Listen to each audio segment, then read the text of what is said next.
vueltas por aquí, vueltas para allá, papá. Después que subí, no quise bajar, pero decidí terminar la noche dándole una vuelta a Santiago. Bueno, esta noche, de manera muy particular, a mí me llena de mucha emoción el venir aquí a contarle y compartirle la historia de una de las instituciones más importantes que ha tenido Santiago como provincia, la región del Cibao y por ende el país, que lo es la Asociación para el Desarrollo de Santiago Incorporada, APEDI. Hoy hemos venido aquí porque sería imposible hablar de la evolución, del desarrollo, del crecimiento de Santiago sin involucrar a APEDI. Y se nos ocurrió el planificar este conversatorio con una persona que ya tiene más de una década al frente de la dirección ejecutiva de esta importante institución de Santiago. Saúl Abreu nos acompaña, promete ser un diálogo interesante porque la verdad es que vamos a hacer un recorrido, sobre todo por el rol que ha jugado APEDI, la Asociación para el Desarrollo, en la provincia de Santiago y en esta región del Cibao. Buenas noches, Saúl, bienvenido a Panorama Cibaeño. Buenas noches, Luciano, todo un placer, sobre todo para hablar de esta institución de que le he dedicado buena parte de mi vida y la cual me siento realmente muy identificado y muy orgulloso de ser parte.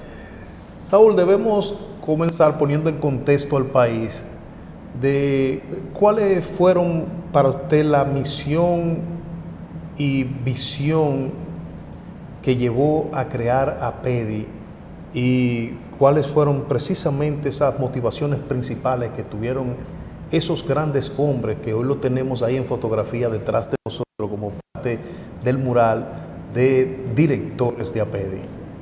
Bueno, hay que recordar cómo el país puede, digamos, transcurriendo en el siglo pasado, a principios de siglo, mucha inestabilidad, ¿verdad?, que dio lugar a inclusive hasta una intervención primera de Estados Unidos, hasta que llegó un régimen de estabilidad, Horacio Vázquez, luego la dictadura de Trujillo. En esa dictadura de Trujillo sí hubo avances institucionales, pero el país estuvo realmente muy amarrado, poco desarrollado la parte institucional, la parte económica, la parte social, a diferencia de cómo se estaba evolucionando algunos países cercanos, como Costa Rica, Venezuela, Colombia. Entonces, Santiago en ese proceso, por tener una visión filosófica y política liberal, fue muy castigado por ese régimen de Trujillo. Entonces esta ciudad estaba maniatada, esta provincia estaba maniatada.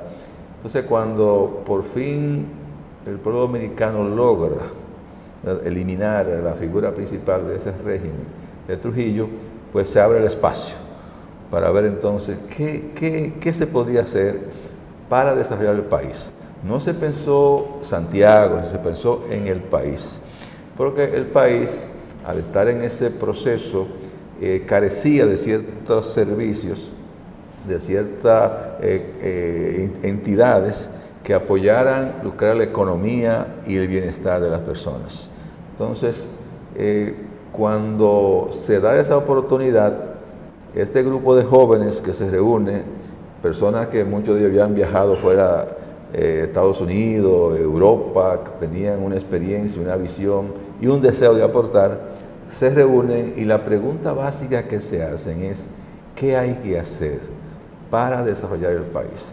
Hay que recordar que en ese momento nuestro país era una economía básicamente agrícola, que dependía del comercio exterior de cultivos principales como la caña de azúcar, el café, el cacao y el tabaco. Esos eran los principales productos de exportación que teníamos, pero era de manera muy rudimentaria, sobre todo de exportación de esa materia prima, pero no habían servicios financieros a las personas, al comercio. Había una banca básicamente corporativa y estatal.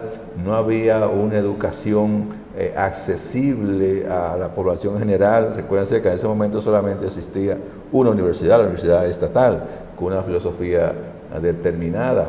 Entonces, estos jóvenes con esa visión modernista pensaron: ¿qué tenemos que tener en nuestra sociedad para que el país se desarrolle?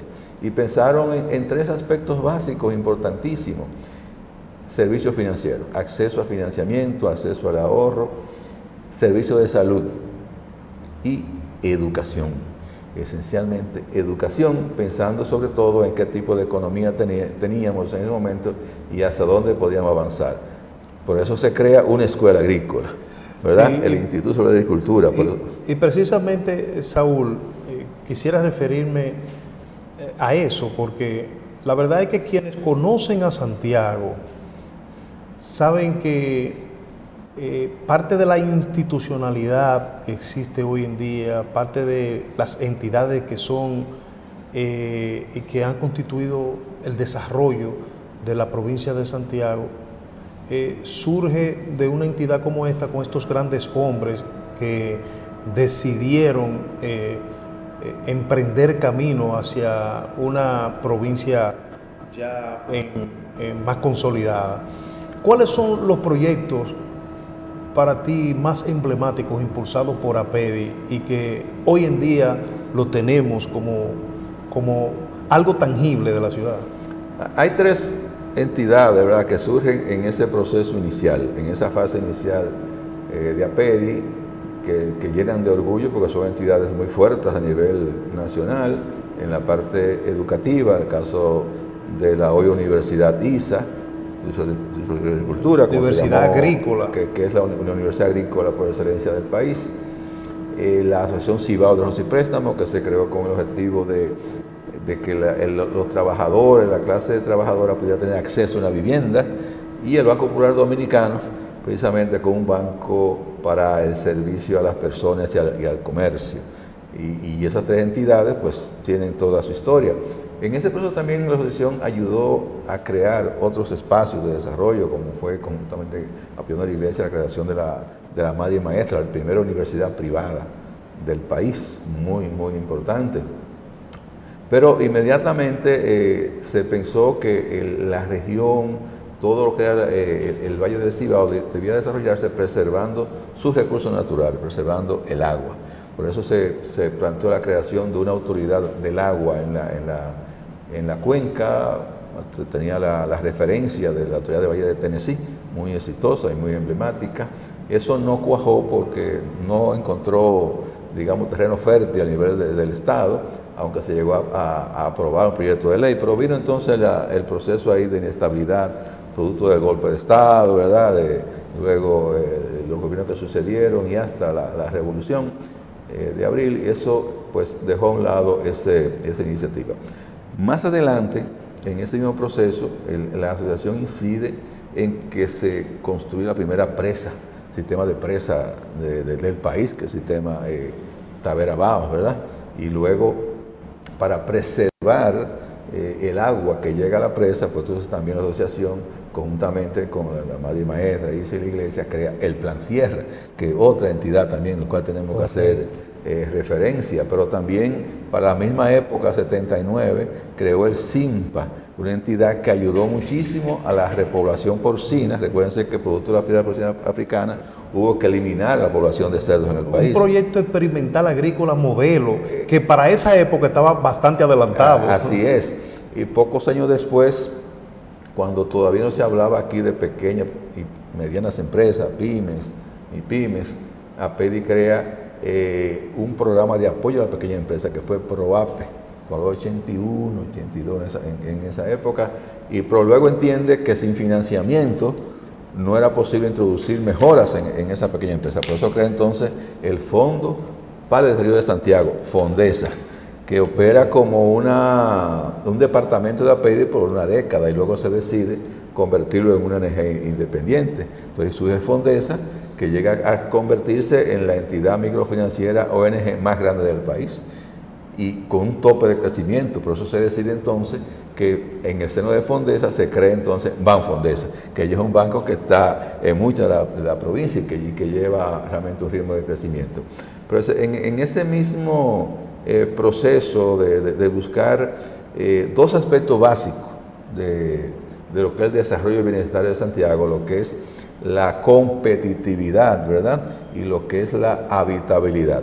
Entonces, también hay que recordar que en los 70 APEDE incide para la creación de Corazán, la corporación de Corazán, pero también incide y asume la creación de la Zona Franca en Santiago, con la creación de la corporación Zona Franca, con su parque Víctor Espaillat, que fue su primer presidente, por cierto,